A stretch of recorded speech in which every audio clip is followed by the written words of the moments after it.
오늘은 교회 정치 2장에 대해서 이제 공부하는 차례가 되었습니다. 1장에서는 이제 교회가 무엇이냐라는 것에 대해서 공부를 했고요.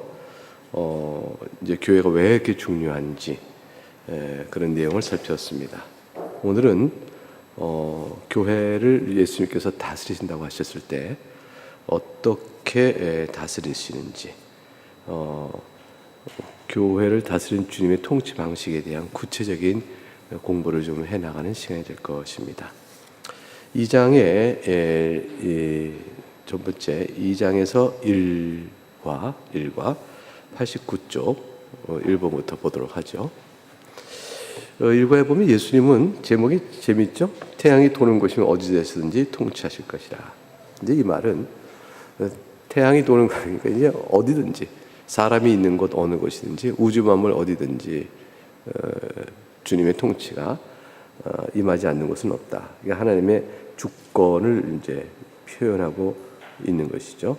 첫 줄에 보면 성경은 시작부터 끝까지 하나님의 주권에 대한 교훈으로 가득 차 있다. 창세기 1장 1절에 하나님께서 태초에 천지를 창조하셨다는 것은 주권에 대한 선언, 당연히 다뤄온 주권적 선언이죠. 그 마지막 계시록에 하나님께서 새하늘과 새 땅을 열어가시는, 또 거기서 그 앞서 심판을 해나가신 그 일도 또한 하나님의 주권을 선명하게 말합니다. 그러니까 이제 하나님께서 만물의 창조자이시고 통치자이시라면 그 하나님께서 우리는 어떻게 살아야 하는 것인가? 이 질문 앞에서 죄인을 구속하여 하나님 나라의 임재, 그것을 누릴 수 있도록 그리스도의 몸된 기관으로 세우신 것이 교회인즉 교회에 속하여 사는 것이 성도의 하나님 주권 앞에 살아가는 합당한 자세다 일 것입니다. 따라서 교회의 정치, 교회를 통해 다스리는 내용을 잘 아는 것은 창조주 하나님께서 죄인들을 불러 다스림을 베푸시는 일의 중요한 절차요 또 방식이 되는 것이죠. 방편이 되는 겁니다. 그래서 하나님의 통치를 받는 방편의 중요한 대답 중 하나는 교회를 통해서 하신다라는 것이 될 수 있고, 교회는 무엇을 통해서 그걸 행하시는가? 말씀의 사역을 통해서 행하신다, 이렇게 할 수 있어요. 교회를 통하여 주의 말씀을 가르치시사 그래 그의 백성들에게 그 말씀에 순종토록 이끄심으로 인해서 하나님께서 죄인 된 자들을 불러 다스리시는 통치를 이루어 가신다, 이렇게 볼 수가 있습니다. 이제 순종과 불순종하는 자들 또는 하나님의 말씀을 듣지 않는 자들도 하나님 통치는 임하죠. 그때는 당연히 뭐가 될까요? 죄를 꾸짖는 것으로 되어지죠. 죄에 대한 심판으로 되어질 것입니다. 교회 안에 있는 성도들에게는 구원의 내용으로 그 다스림이 나타나는 것이죠.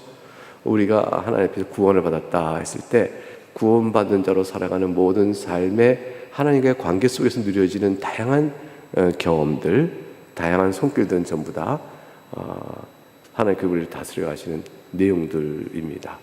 그래서 말씀을 가르치고 예배케 하시고 꾸짖으시고 칭찬하시고 돌이키게 하시고 또 격려하시고 위로하시고 영육간에 행하시는 모든 우리와 삶에 관계된 하나님의 인도하심에 따라 교훈에 순종하는 것, 그런 것들은 다 하나님의 통치의 방식이 되어집니다. 89쪽 맨 아래 보게 되면 하나님 주권 구조와 관해서 하나님의 섭리라는 것은 작정과 구별되는 것이죠. 작정은 하나님께서 영원 전에 이미 세우신 뜻이에요. 그래서 창조를 하시는 것부터 시작해서 계시록의 새 창조를 이루시는 데까지 전반의 역사를 하나님 위에 다 계획이 있으시거든요. 하나님에게는 계획이 있으시고 계획대로 차질 없이 시행이 되어집니다. 하나님에게는 계획 없이 이루어질 일이 없어요. 계획 없이 이루어진다는 일은 어떤 의미냐면 예상치 못했거나 생각지 않은 일을 즉흥적으로, 이런 등등이 이제 계획 없이 이루어지는 일이잖아요. 근데 하나님에게서는 생각지 못한 일이 없고, 또 생각했으나 상황이 달라져서 바꿔야겠다라고 하나님께 계획을 취소하는 일이 없고, 또 임의로 즉흥적으로 하시는 일도 없다. 하나님께서 모든 것을 다 이미 작정하신 뜻 가운데서 일을 해나가신다. 그 작정에 실수가 없는가? 실수가 없죠. 완전하고 지혜로우시니까. 그 모르는 게 있을 수 있는가? 미처 몰라서 미리 예상치 못한 일이 있을 수가 없죠. 하나님 모든 걸 다 아시기 때문이에요.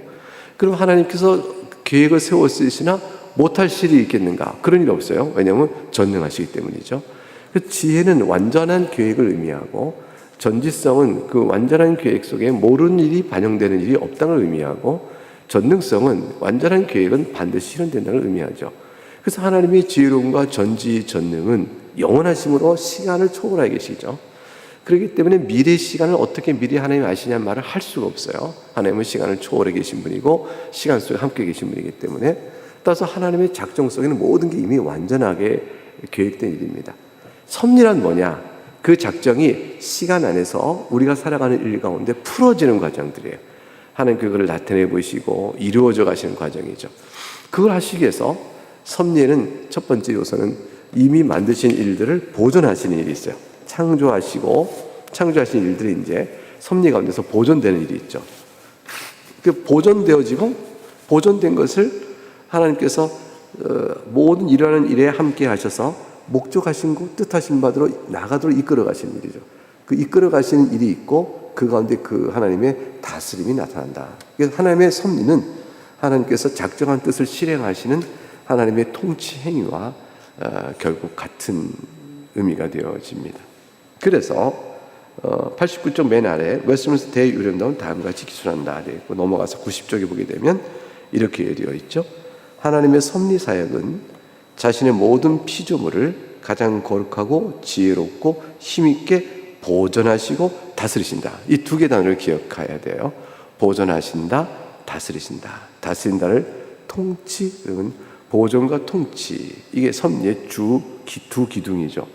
요 사이에는 보존하시기 위하여 모든 만물들 가운데 함께 하시고, 또 다스리기 위하여 목적하신 방향을 이끌어 가시는 일 속에 함께 하시는 거죠. 통치란 말은 대개 이제 권한을 가지고 법을 주고 법대로 시행토록 요하거나 또는 권면하거나, 그러나 또 법 정한 뜻에 일치하지 않으면 책망하거나, 이런 걸 이제 통치라고 생각하는데, 하나님의 통치 개념은 그런 것을 포함하면서 동시에 뭐가 있냐면 일이 되어지게끔 인도하시는 하나님의 역사가 있어요. 어떤 일인지 목적하신 것과 관계돼서 일이 이루어지도록 합력해서 그 일을 이루어가도록 하시는 하나님의 실행적 행위, 그게 이제 다스림 속에 포함됩니다. 그러니까 하나님의 다스림은 자신의 뜻에 실현해 가는 과정도 포함하는 거예요. 다스린 것은 상위자가 하위자에게 너 왜 이래? 권위 있게 말하고 이렇게 하는 것, 이런 걸 통치행위라고 생각하는데, 사람은 그러게 해요. 사람은. 그런데 하나님께서는 그뿐 아니라 하도록 명을 하고 하지 않는 자를 책망하고 하는 일을 칭찬하자, 이렇게 하는 일을 넘어서서 실제 목적하신 바가 이루어지게끔 모든 일을 합력하여 이 계획대로 이끌어 가십니다. 그래서 그 이제 통치 계획에 들어가 있죠. 그래서 하나님의, 다시 90쪽에 가게 되면 보존하시고 다스리는 것이며 하나님 자신의 영광을 위하여 목적성이 있어요. 섭리의 목적. 하나님의 다스림의 목적은 뭡니까? 자신의 영광을 위한 것이다. 이 말은 이기적으로 생각하면 안 돼요. 하나님께서 자신의 영광이 뭐가 부족하여 그걸 채우고 또는 자신을 높이기 위하여, 왜 높이지 않으니까 더 높임을 받기 위해서 피조물을 만들어 놓고 너희는 날 찬양하라. 그러니까 내가 더 높아지는구나. 내가 더 영광스러워지는구나. 이렇게 그 목적을 위해서, 또 자기 만족을 위해서 피조물을 만들어 놓았다. 이렇게 된 건 아니에요. 그게 아니고 하나님은 스스로 영광스러우시고 스스로 높임을 받으시는 분이신데, 피조물이 그걸 인식하여 찬양하는 일이 있게 되는 거예요. 그것은 마땅한 일이요. 하나님은 우리의 찬양에 따라 영광과 기쁨이 증가되고 감소되는 게 아니에요. 하나님께서 우리를 기뻐하신다는 것은 그거로 인하여 기쁨을 받으시고 영광을 받는다고 말씀하신다면, 그로 인해서 우리로 인하여 하나님의 영광이 늘어나는 게 아니고 절대적 완전한 영광이 우리 가운데 인식되어져 찬양되어지는 일이 있게 됐다는 걸 의미하는 거예요.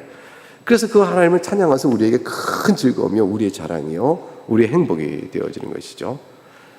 그래서 그렇게 되도록, 그래서 그 모든 피조물과 그것들의 모든 운동에, 이 운동이라는 것은 움직임이에요. 일어나는 일의 전체적인 흐름이 운동이에요.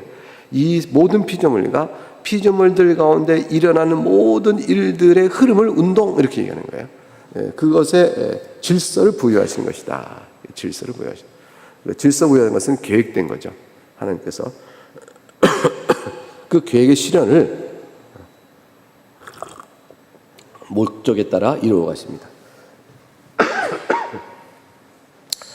그래서 하나님에게는 우연이 없어요. 우리에게는 우연적인 일이 있어요. 무슨 말이냐면 우리는 모든 것을 알지 못하기 때문에 우연으로 다가와요. 그럼 모든 걸 아시는 하나님께는 우연이 없어요. 그래서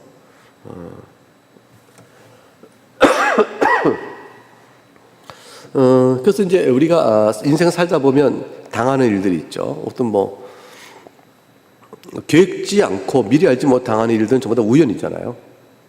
갔는데 우연히 저 차가 와서 나를 뒤를 받았다. 뭐 가다가 우연히 이제 돌부리에 걸려 넘어졌다. 또 내려오는데 삐끗하게 됐다. 또는 뭐 질병 걸린 것도 의도치 않은 거죠. 그것도 사실 우연적 발생이에요. 우리에게 있어서는 필연적으로 내가 그 일을 겪어야 될 일이 아닌데 나에게 그런 일이 벌어졌어요. 우연적인 것이죠. 그런 우연적인 것은 우리에게는 미리 예상치 못하고 결정한 일이 아니기 때문에 우연이지만 하나님에게서는 필연적이죠. 그래서 하나님에게는 우연이 없습니다. 우리에게는 우리의 알 수 있는 범위를 벗어나서 우연히 일어났다. 이렇게 얘기하는 일이 있어요. 따라서 하나님 편에서는 모든 게 질서 있게 이루어집니다. 우리 편에서는 혼란과 혼돈과 무질서처럼 나타나는 일도 이거 왜 이렇게 되지? 이렇게 되면 우리가 어떻게 감당해? 싶은 일도 하나님 편에서는 질서 있게 있는 일이에요. 따라서 하나님께 의지하고 기도하는 거죠. 우리는 알지 못하오나 이런 일을 우리가 황망히 당했사오니 황망히 당한 일로 인하여 우리가 곤고하고 어찌할 바 모르오나 주께서 이미 하시오니 그 말이에요. 질서를 부여하신 거죠. 주님께서 이미 하시오니 그러니까 이미 하나님께서는 그런 일들에 대한 순서와 계기와 질서를 알고 있는 거죠. 그래서 일의 순서가 어떻게 돼야 하는지 우리에게는 황망스러우나 하나님은 그런 순서대로 하여 어떤 일을 이뤄내시는 거예요. 우리가 이제 바둑을 둘 때 우리가 수순이라는 게 있잖아요. 이렇게 두고 그다음 이렇게 둬야 저 대마가 잡히지 않고 이렇게 땅을 넓힐 수 있다 해서 순서가 이렇게 있는데 아차 이게 잘못 뒀다는 거죠. 이건 패착이다. 잘못 뒀다. 이렇게 돼서 그건 완전 순서를 어그러뜨렸다. 이런 얘기인데 질서에 혼돈이 온 거죠. 하나님에게는 그런 게 없는 거예요. 하나님에게는 그런 게 없고 때때로는 사람의 실수와 패착 같은 잘못을 통해서도 더 높은 차원에서 메타, 더 높은 질서죠. 메타예요. 더 비욘드, 더 위로 올라가는 거죠. 더 높은 차원에서 전부 질서가 운영돼 나갑니다. 그러니까 이제 보편사의 흐름, 일반 사람들이 살아가는 세상의 흐름이 어떻게 복음을 전도하고 구원 역사를 펼쳐가는 데 도움이 되는지 우리는 연관짓기가 참 어려워요. 이제 가장 쉽게 이제 얘기하는 게 로마 제국의 통일된 일정한 세력은 길을 잘 닦아놨고 그래서 교통과 언어가 표준화되는 형태가 되어지니까 복음을 전하기가 쉬웠다. 그래서 그것은 로마 제국을 통해 하나님께서 서유럽 지역에 복음을 전파하는 일에 귀하게 쓰신 것이다. 그러니까 세속 역사의 로마 제국의 확정은 복음을 각곳에 전하기 쉬운 하나님의 구원 역사의 수단으로 필요로 쓰였다. 이렇게 얘기를 해요. 그런 식의 얘기는 우리가 그럴듯하다, 정말 그렇겠다 하고 이해하지만 그러나 그것이 꼭 처음부터 그렇게 될 거라고 알고 시작된 일이 아니고 일이 어떻게 그런 지경으로 선이 쓰는지 우리가 전혀 모르는 것이죠.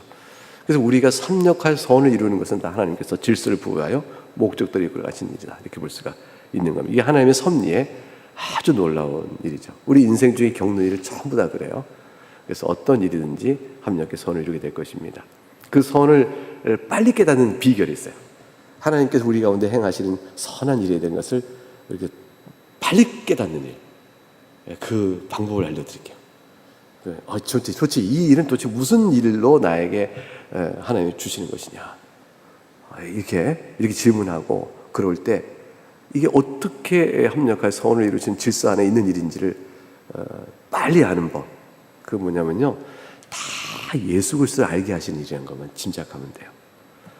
그 겪는 모든 일 속에 질문을 던지는 거예요. 이 일이 도대체 내가 그리스도 앞에 나가도록 하는데 그리스도께 베푸신 은혜, 그리스도만이 소망이라는 것, 그래서 하나님을 영화롭게 하고 그 앞에 엎드림으로 내게 오는 그 은혜를 내가 깨닫도록 하는 일에 어떤 의미가 있는 거지? 라고 생각하시면 돼요. 그러면 자신의 교만, 자신의 폐역함, 자신의 그 연약함 이게 드러나고 소망 둘 것은 그리스도의 높으심과 그 사랑이 더 높아져요. 그렇게 깨달으면서 보면 그 상황을 이겨나가고 해석하고 극복할 수 있는 힘이 생기시는 거죠. 이 일도 결국은 그리스도에게 나를 이끌어 가시는 하나님의 사랑이다. 그때 이제 그 일 없어도 그리스도 잘 안 믿고 있는데 왜 그러세요? 이렇게 말한 건 교만이에요. 그거는 그건 교만이에요. 어떤 일 겪어도 그래요. 어떤 일 이제 다퉈도 그리스도를 또 알게 하시는 것이다. 또 이렇게 만족함이 있다. 그래도 그리스도도 알게 하십니다. 모든 일을 다 그 질문 앞에 답을 얻어 찾아가면 확실합니다. 그거 외에 달리 하나님 우리 인생을 이끌어 가시는 다른 목적, 가장 근원적 목적은 없어요. 그걸 통해서 하나님께 영광을 돌리게 하시는 거거든요. 자, 그런 내용이 되었습니다. 자, 하나님의 주권입니다. 그래서 그런 모든 일들은 하나님께서 우리를 만드시고 이끌어 가시는 주권적인 통치가 없으면 불가능한 일이죠. 모든 걸 다 아셔야 또 계획하신 걸 이루실 수 있는 능력이 있는 분이어야 그런 통치가 되어지는 것이죠. 페커의 얘기는 같은 얘기입니다. 맨 마지막 페커 인용 부분의 맨 마지막 보면 하나님의 손은 숨겨져 있을 수 있으나 하나님의 통치는 절대적이다 그랬어요. 이게 절대적이에요. 그러므로 목적도 절대적입니다. 하나님의 영광을 위하여. 하나님의 영광은 두 가지예요. 공의 영광과 긍휼의 영광이니까 악을 회개치 않는 자를 심판하시는 공의 영광이 나타나도록 하시며, 이건 뭐냐면 왜 악인이 번성할까? 이 질문이 궁금할 수 있어요. 그때 답은 뭐냐면 공의 영광을 위하여 저 악을 일정 놔두시는 것이다. 그게 답이에요. 그렇게 보고 믿으면 돼요. 정말로 그래요. 그러니까 걱정할 일이 없어요. 악이 번성하기 때문에 하나님은 주무시는가, 하나님은 무능하신가, 하나님은 왜 이렇게 생각할 거 없어요. 그렇게 생각할 이유가 없어요. 하나님은 그 악을 일정 기간 동안 허용도 하시고 또 악을 내버려 두기도 하세요. 그 나중에 다 심판 때 공의 영광을 나타내 보실 거예요. 그 우리의 얘기는 뭐냐면 말할 수 없는 우리의 허물들을 용서하세요. 그걸 통해서 자신의 긍휼의 영광을 나타내세요. 그 모든 것들이 그리스도 중심적인 거예요. 그러므로 그 질문 앞에서만 곰곰이 돌아보면 빨리 깨달아요. 빨리 깨달으면 심령의 감사와 고백과 찬송과 눈물과 기쁨이 또 위로가 찾아와요. 그거를 빨리 깨닫지 못하면 번민과 집착과 괴로움과 또 근심과 그런 것들로 번복이 되어버려요. 자기 인생이 무거워져요. 우리의 신앙생활은 주님께서 계속 그걸 깨우치시죠. 조금씩 깨달아가잖아요. 조금씩 깨달아가잖아요. 신앙이 연조가 깊어가게 되면 과거에 쳐내주셨던 모든 것을 내려놓기 시작한다. 내려놓는다는 게 뭐냐면 그리스도 중심적 사고를 하게 됐다는 거예요. 하나님 앞에서 보니 그게 아니었어. 주님 앞에 서보니 그게 아니었어. 이걸 알게 되면서 내려놨다라는 말을 하는 거예요. 사람이 스스로 돌을 닦고 수양해서 자기 욕망을 제어하는 능력으로 내려놓는 거 하나도 없어요. 우리가 무슨 욕망이 그렇게 지워져요? 평생 안 지워집니다. 근데 그리스도의 은혜의 깨달음이 그 부분을 변화시켜 나가는 거죠. 그게 하나님의 섭리의 목적이다. 이게 하나님 다스림이에요. 이런 일이 있도록 교회를 세우신다니까요. 이런 일이 개인의 신앙 안에 이런 일이 있도록 교회를 통해 일하시는 거예요. 왜냐하면 교회가 말씀을 선하고 예배를 하잖아요. 공부하잖아요. 이렇게 공부하고 계시죠? 또 설교의 말씀을 듣죠? 하나님 앞에 서게 되어지죠? 그러니까 설교의 말씀이 하나님의 합당한 주의 말씀을 전하기만 하면 그 말씀 자체가 여러분 개개인에게 다 그렇게 적용되어져. 하나님이 그걸 섭리하시니까, 다스리시니까 이끌어가세요. 각각 개인에게 차이가 있지만 각각 개인의 형편에 맞게끔. 그게 이제 그래서 우리가 지금 섭리 얘기를 하면서 교회를 말하는데 섭리를 배우고 있는 겁니다.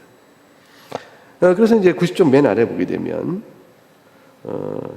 예수님은 이제 밑에 넷째 줄, 예수님은 원래 하나님이셨고 또 이 땅에 메시아로 오신 분이니까 하늘과 땅의 권세가 주님에게 본래 있는 것인데 왜 받은 것처럼 말하는가?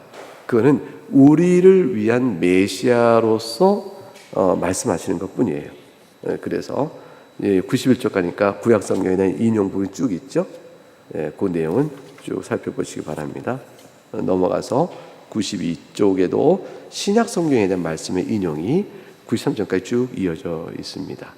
이 내용을 쭉 살펴보시기 바랍니다.